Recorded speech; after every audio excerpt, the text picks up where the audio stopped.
Hi there and welcome to this webinar, Evolution of Data Privacy and Security Across Source to Pay by PRGX. In today's world, it is more important than ever for companies to prepare for the unknown. Companies are faced with the challenge of navigating financial and operational challenges of coronavirus while ensuring that the needs of their people, customers and suppliers are met. As our working environment continues to evolve, so does the need for businesses to ensure that data privacy and security is a top priority across their operations. This becomes increasingly challenging with the rapid transition to remote working environments. In addition, compliance with the new privacy and security laws across the globe presents a challenge of its own. This webinar will outline the importance of privacy and security in the source-to-pay cycle, local and international laws and regulations impacting recovery audit vendors, and the important security measures that PRGX is taking as we shift to a new preventive approach and real-time audits. So before we begin, I'll cover off some housekeeping items. Firstly, if you've got any questions as we move throughout the webinar, or if you're having trouble hearing us, please let us know in the question box. And be sure to follow us on our social channels, LinkedIn and Twitter, to keep up to date with PRGX and to join the conversation. So before we introduce our presenters, I'd like to make you all aware of a complimentary 3-day virtual series we have upcoming. So traditionally Exchange is an in-person event. However, this year we're offering 6 sessions online to finance, procurement, supply chain and shared services leaders. Topics include diversity, ethics, the economic outlook, recovery and supplier audit best practices along with source-to-pay trends. You can register for one or all of these sessions on the PRGX Bright Talk channel, or you can visit go-to.prgx.com/virtual to find out more and get some more information. So to get started today, I'd like to introduce our presenters. Alicia Jackson joined PRGX in 2008 and is now the Vice President of Global Privacy, Security and Data Governance, where she holds strategic data governance responsibilities as well as continuing to manage and enhance PRGX's best-in-class privacy and security programs. Alicia has significant experience in managing privacy, security, compliance and operational risks with large retail, healthcare, financial and professional services related industries. Wes Michaelis joined PRGX in 2008 to lead PRGX's in-house IT audit program and is now the Senior Director of Security and Architecture. He is responsible for running PRGX's security operations and compliance program. Wes began his career in IT audit in the telecommunications industry, where he gained significant experience in evaluating and managing IT risk, working his way to Associate Director of IT Audit and Revenue Assurance before coming to PRGX. So at this time, I'd now like to hand over to Alicia. Thank you, Ashley, and thanks to all who are joining our webinar on the evolution of data privacy and security across source to pay. Today, we're going to talk about privacy and security in general and across source to pay. We'll also talk about global privacy regulations and provide some insight into how PRGX handles these issues. I will then turn it over to Wes Markleys, who will discuss many of the security components, including how to manage third-party vendors, security certifications, as well as trends in the source-to-pay arena. So as you are probably fully aware, privacy and security are very interrelated, but it is important to know the distinction between the two. Privacy is the individual's rights with respect to how your information is used, and it's also the company's responsibility to comply with your privacy rights. Security is how personal information and company confidential information is protected, such as with policies and security tools. In the example here of a VPN, which provides a secure tunnel to send encrypted data between 2 points, both security and privacy are factors. Privacy is managing how your data is tracked. You have a choice in that matter, whereas security is actually protecting your data from unauthorized access.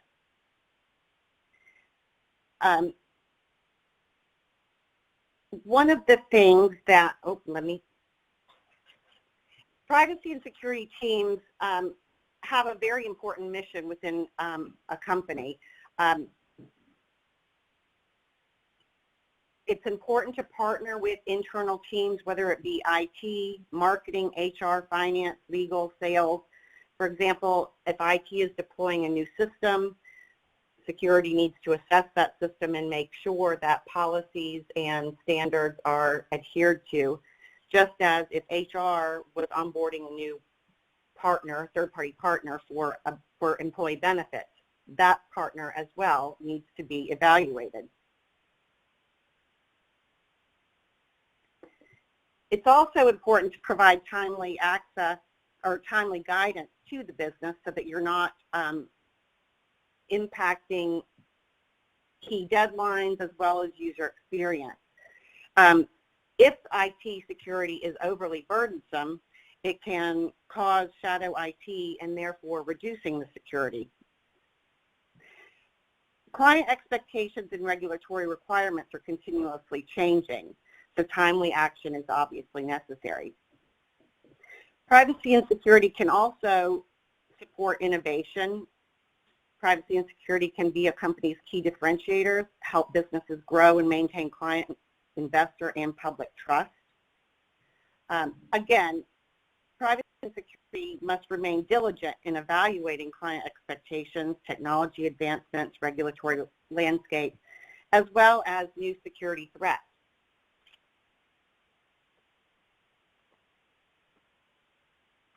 Now I will shift the focus to privacy in the source-to-pay arena. Source-to-pay data is not highly regulated, but regardless of that fact, clients classify their data as confidential, and companies must protect it as such. I've provided here a non-exclusive list of types of data that are required for source-to-pay engagements. It's largely AP data, invoice detail, vendor master data, etc. In source-to-pay, generally speaking, limited amounts of personal information are provided.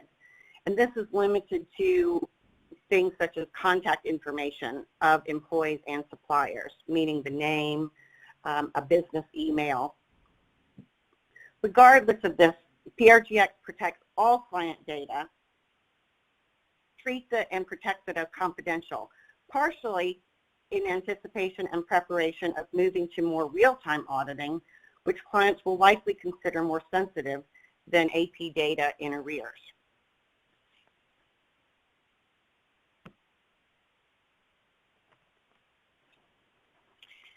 Complying with global privacy laws and regulations has become increasingly difficult over the last decade. Case in point is what we've seen in the EU.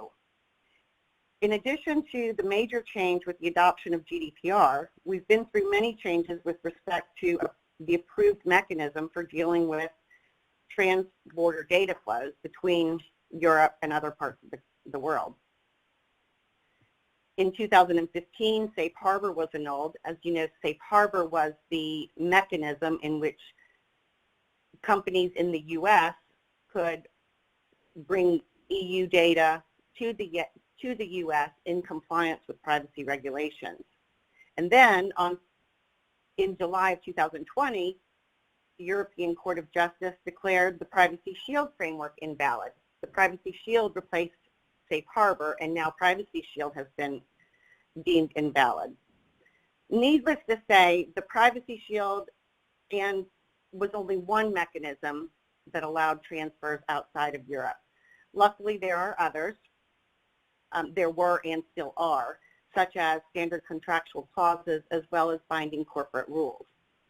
PRGX has taken the approach, and luckily had taken the approach really since the Safe Harbor was annulled in 2015, really because it was apparent that there was a lot of controversy over the U.S.-EU mechanism in place.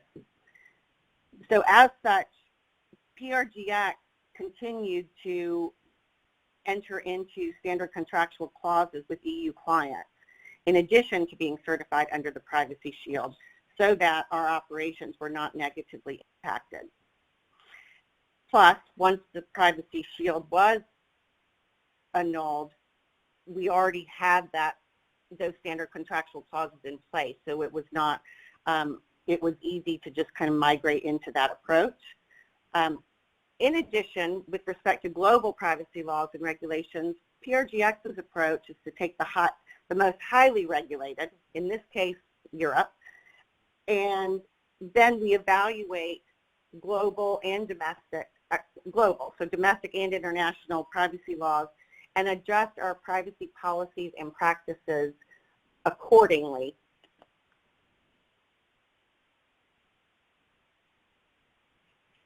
A little more about the General Data Protection Regulation in Europe, since it is largely the most difficult to comply with and highly regulated. GDPR is a complete revision of the EU data privacy law.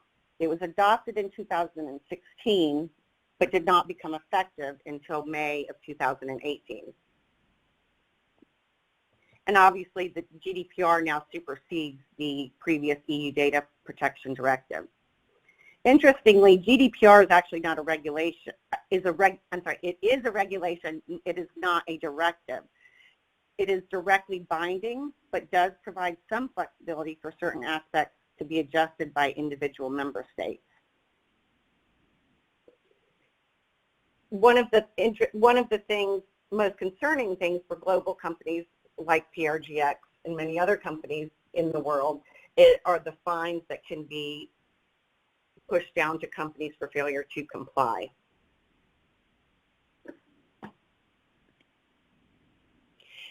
This is just a quick glance at the scope of GDPR. As you can see, there are 9 primary domains. The intent with GDPR was to harmonize data protection laws across Europe while protecting EU citizens' sensitive data and also empowering EU citizens to take allow them better control of their own data. A couple of key points here are, with GDPR came a change with respect to how data controllers and data processors were handled. Under GDPR, data processors and data controllers equally share in the responsibility and liability of how information is used. Prior to GDPR, it was essentially the data controller's responsibility. Granted, data controllers could enter into contractual agreements with processors that did slow many of those requirements down. But now, under GDPR alone, there is an equal responsibility. PRGX, as a source-to-pay provider, is a data processor with respect to our client data. However, we are a global company and have employees in 32 countries, approximately, and we are a data controller with respect to our HR data. Therefore, as we were undergoing our effort prior to May 2018 to ensure we were compliant with GDPR, we had to do it in two different veins, one as a data controller and one as a data processor. Another key thing with GDPR was the addition of very strict notification requirements. A data controller is required to notify individuals of a breach of their information within 72 hours, which therefore means that data processors have to notify the data controller in an even shorter period of time than that.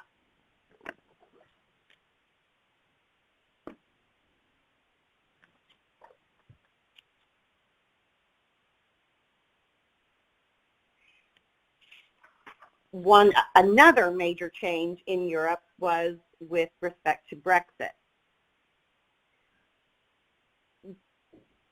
As you know, so Brexit the main thing with Brexit was its impact on data flows between EU countries and the UK, with the exit of the UK from the European Union. In order to manage that change in requirement, PRGX entered into intra-company agreements so that we could continue our data flows as normal. Again, as I mentioned in a previous slide, the standard contractual clauses is a valid mechanism for transferring data. Therefore, the onward transfer agreements that PRGX has between our wholly owned subsidiaries include those standard contractual clauses. Therefore, the transfer of data between an EU entity and the UK and then onward to the, if need be, to the US and our wholly owned subsidiary in India is valid, assuming those standard contractual clauses are in place. It's safe to bet there will be additional changes in Europe, and we're also seeing some pretty significant changes elsewhere, such as in California and Brazil and Mexico. So it's very important for privacy teams within an organization to stay abreast of these ever-changing regulations, and oftentimes really to predict what's going to happen in the future so that your business is not impacted suddenly with a change in regulation. We will give you a chance to ask some questions at the end, but now I'm going to turn it over to Wes Markley to discuss information security. Thank you, Alicia. So one of the first steps you need to consider when you're looking for a source-to-pay provider or any other vendor is what your expectations are for those. And those will be shaped by both the industry you're operating in as well as the locations you're operating in. Some examples of those would be confidentiality requirements, breach notification, including timelines, what to do when the service ends, like return or destruction of data, whether subcontractors can be used, liability allocation. So basically, if you do have to notify or provide things like identity protection because of a breach, who's liable for that? And one other aspect is where you want the processing of the data or the data residency to be. One thing to keep in mind with that is that there can be costs associated with that, both from a quality of service as well as overall what they're going to charge. Because locating in certain locations or not being able to use resources that may be international can affect that. Once you decide what your expectations are, you need to evaluate the suppliers to determine whether they can meet those expectations.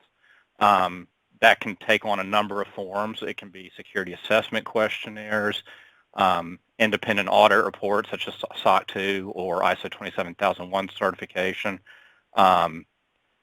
You can look for cloud security alliance questionnaires for cloud providers, where basically it's pre-populated questionnaires.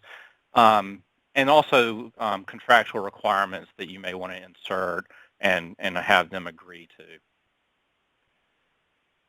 In addition to evaluating the vendor, you need to evaluate their competence to actually deliver those services. Many smaller players may not be able to dedicate full teams solely to security. You should look for certifications, how much budget they have, although they're not likely to provide details on that. You should become comfortable that they are adequately funding their security operations. And then, as I mentioned, look for certifications and make sure those certifications belong to the company you're evaluating. In our experience with some of our smaller providers that we use internally, we will often see them say that they are SOC 2 certified, or if you ask about SOC 2 reports, they will provide a cloud provider a SOC 2 report, for instance.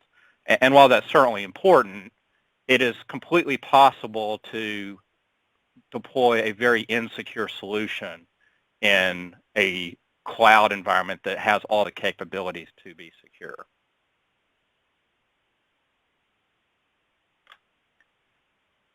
So I mentioned ISO 27001 certification. This certification demonstrates that the ISMS, the Information Security Management System of a company, meets rigorous international standards for ensuring confidentiality, integrity, and availability of systems and data. PRGX we have designed our framework for security around ISO 27001 for years, and we just recently became certified under the standard. It exemplifies a commitment to protecting highly sensitive client data through repeatable, consistent processes, including data transmission, access controls, and management of third parties. One thing to note about ISO 27001 is it is a risk-based framework. It is designed to ensure that risks are identified and appropriately mitigated via controls. It is not prescriptive. It doesn't say that you have to encrypt all data. It doesn't say that you have to back up all your systems every 24 hours. The goal is to identify risks such that if you have sensitive data, perhaps you need to encrypt it or provide some other control framework to protect that data. Similarly, if the systems are critical to be available constantly, perhaps you need to back up even more frequently than every 24 hours.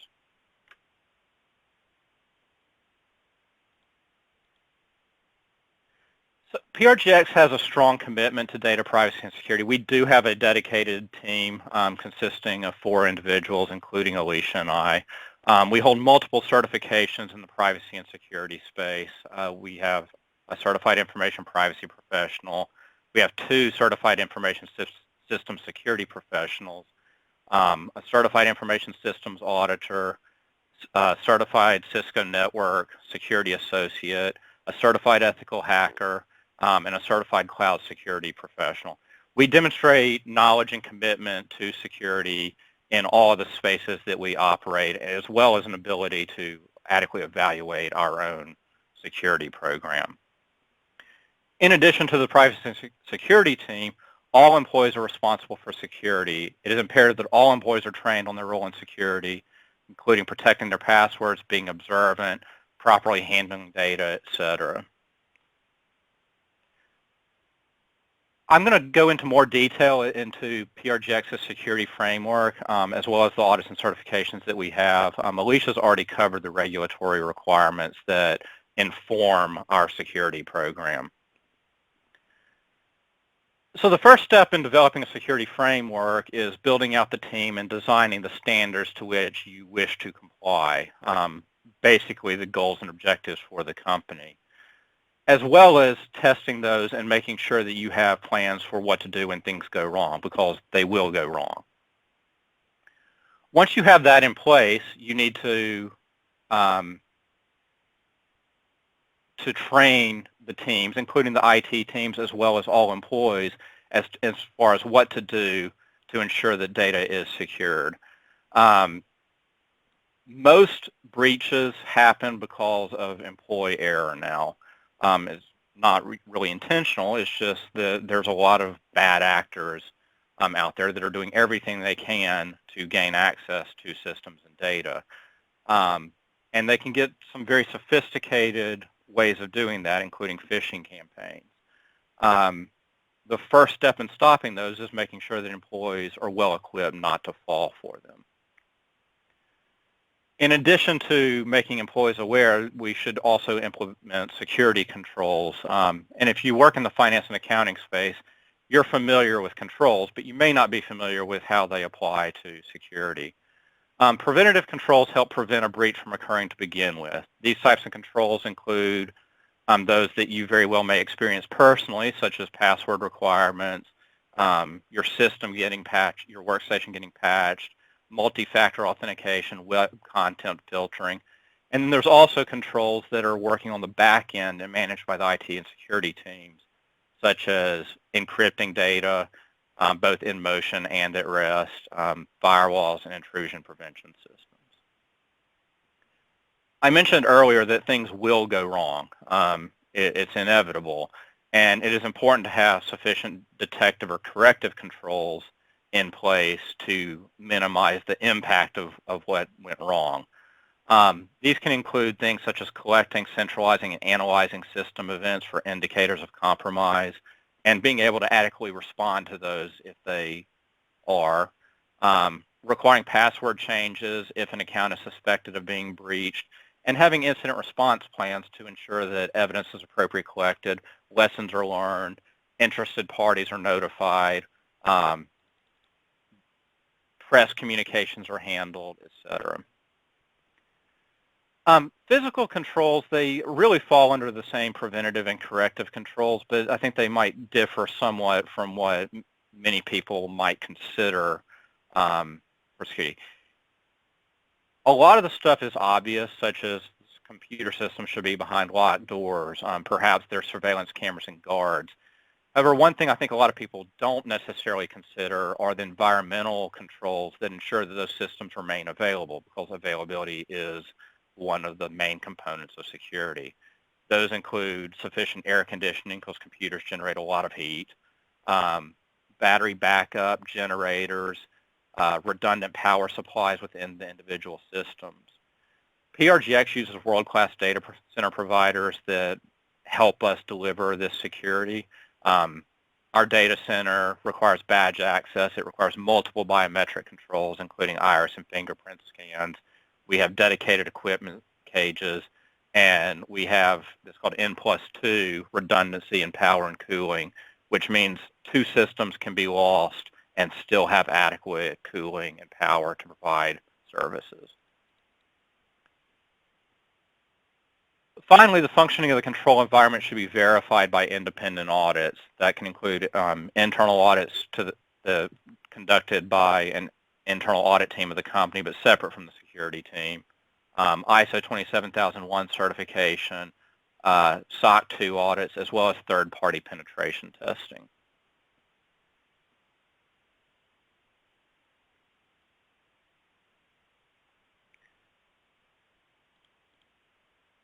So PRGX has a robust system of controls and validations in place around our security program, and we make much of this information directly available to clients and potential clients. We have a privacy and security overview that is readily available to all potential customers. We do share our security policies and standards, our incident response and DR policies, summaries of our DR testing, as well as our acceptable use policies and security training overviews with clients under NDA. Also potential clients, as long as they're covered by NDA. We also provide external validation of our security framework. Again, much of it available to our customers. That includes SOC 2 reports, our ISO 27001 certification, penetration testing summaries, et cetera. And we will contractually commit to protecting client data as well.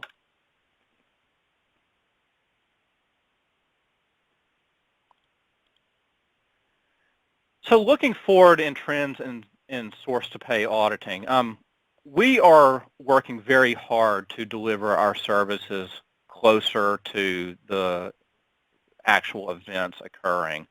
That provides benefit to our customers in minimizing potential losses and ensuring that recoveries happen more quickly. Historically, recovery auditing has looked at older transactions where the sale, promotion, payment cycle is completed. And this data represents transactions that competitors could largely divine based on sales flyers, financial reporting from prior periods, et cetera. However, as recovery auditing analytics becomes closer to real time, including preventing overpayment, this data may represent part of a strategic sales strategy that could be useful to competitors in real time. For example, if a huge retailer is able to find out that one of its smaller competitors is going to run a promotion on soft drinks, if it's during the promotion or prior to the promotion that is discovered, the retailer could respond and potentially blunt the effectiveness of the promotion while it is running. Additionally, as promotions or sales become more targeted, potentially down to individual customers, the potential for PII, including possibly sensitive PII being shared, increases. Source-to-pay providers should work to minimize collection of this information as much as possible while still providing world-class service. For example, PRGX does not collect credit card numbers to provide services, and we do not foresee ever needing to. If the data is needed to provide services, you should ensure you're comfortable with that. And you should also work to anonymize that data to the extent possible and ensure that the risks are appropriately mitigated via security controls in your evaluation process.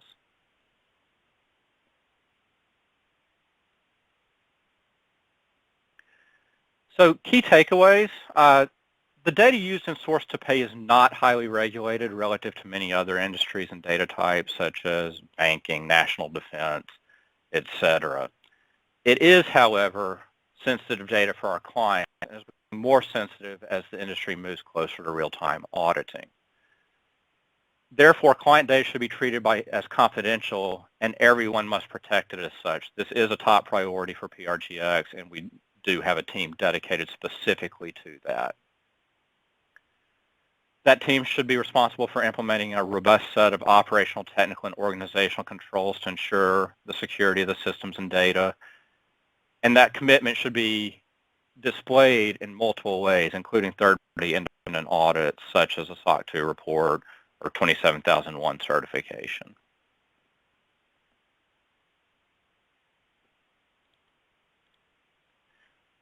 So I will now turn over to Ashley to facilitate any questions you may have. Thank you, Wes. So yes, moving on to the questions and answers sections. We've had 2 questions come through from the audience today. The first is around data breaches. So how are data breaches managed within PRGX and how is the client notified? Thank you, Ashley. I'll take that one. PRGX has a very well-defined and organized incident response plan and program for handling any potential threat to personal and confidential information. And that's, it basically provides a quick and effective way for handling the incident from the minute that it's suspected all the way to identifying what the actual cause was. In the event of a breach, PRGX would begin the incident response process. And in addition, as far as notifying, as I mentioned before, PRGX is a data controller with respect to client data. So from that standpoint, PRGX would notify the client. We would not be notifying the individuals directly. Most often, we actually have that requirement, the time period that is required in our contract.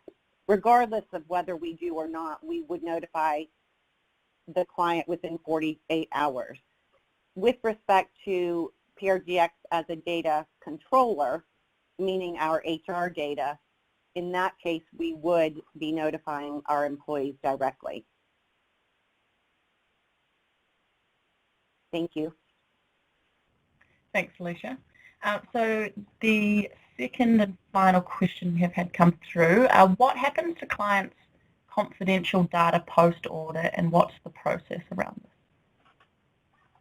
Sure, I'll take that one.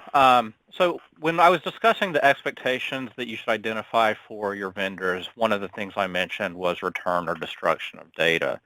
So the answer to that question is somewhat dependent upon what your expectations are. PRGX's standard retention policy is 4 years, and the main reason for that length is that paybacks can occur where a claim, after it is paid and recovered, can be deemed invalid or potentially challenged. And the data helps us defend that or verify it, because it is possible that a claim was misidentified. So our standard is 4 years. However, we do negotiate with clients via contract to implement usually shorter, occasionally longer requirements, and our systems are programmed to retain that data and automatically delete it based on that schedule. We will also respond if there's a request for destruction outside of the contractual requirements or our standard. We will respond to that and destroy data appropriately. We do need to keep a small amount of data related to claims that have been identified and paid for our revenue recognition purposes. For our systems, when they are being decommissioned or destroyed or failed, we do securely destroy the data, and the data is also encrypted at rest so that if it is separated from its systems, it is not recoverable, even if for some reason the chain of custody goes wrong or it's stolen or something like that.